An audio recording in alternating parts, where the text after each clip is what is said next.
اور اس گفتگو کے ساتھ ساتھ امام علیہ السلام نے فروا ابن سبیک مرادی کے اشعار پڑھے، جن کا ترجمہ یہ ہے کہ اگر ہم دشمن پر غلبہ پالیں اور اس کو ذلیل کر دیں تو یہ کوئی نئی بات نہیں ہوگی، کیونکہ یہ ہماری تاریخ کا ایک حصہ ہے۔ اور فرض کیجئے اگر ہم مغلوب ہو بھی جائیں اور اگر ہم ظاہری طور پر شکست کھائیں تو پھر بھی شکست فاسق و فاجر ہی کی ہوگی،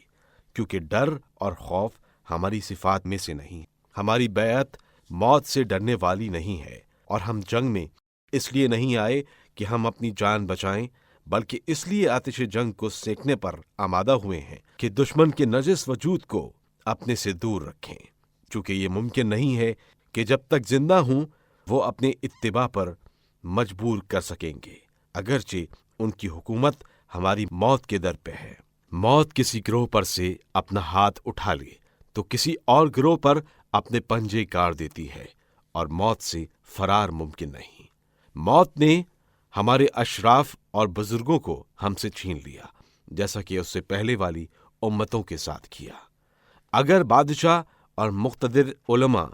اس دنیا میں باقی رہتے تو ہم بھی زندہ رہتے۔ ہماری مخالفت کرنے والوں سے کہہ دو کہ خواب غفلت سے بیدار ہو جائیں اور ہوش کے ناخون لیں، کیونکہ تمہارا انجام بھی موت کے سوا کچھ نہیں۔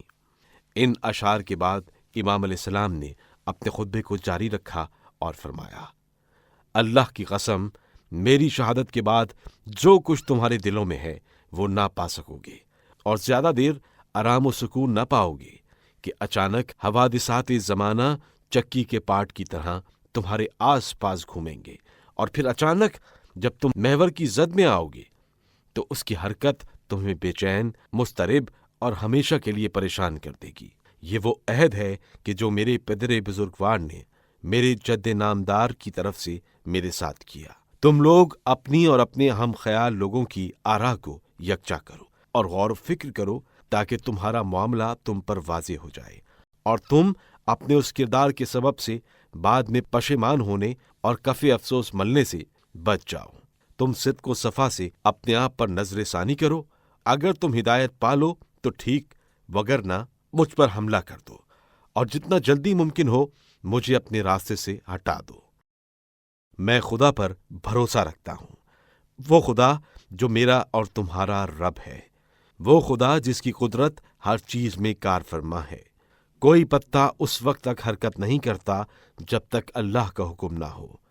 اور یہ حقیقت ہے کہ تقرب الہی صراط مستقیم کے سبب سے ممکن ہے۔ اے پروردگار،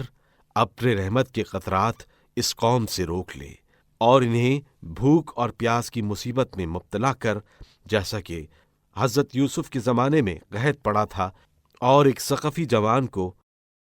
ان پر مسلط فرما تاکہ وہ انہیں زہر کے تلخ جام پلائے، کیونکہ انہوں نے ہمیں جھٹلایا اور غلط باتوں کو ہماری طرف منسوب کیا اور ہمیں ذلیل و رسوا کیا۔ اے خدا، تو ہی ہمارا پروردگار ہے اور ہم تجھ پر ہی توکل رکھتے ہیں اور تیری ہی طرف لوٹ کر جانے والے ہیں، اور ہر چیز تیری ہی طرف لوٹ کر جائے گی۔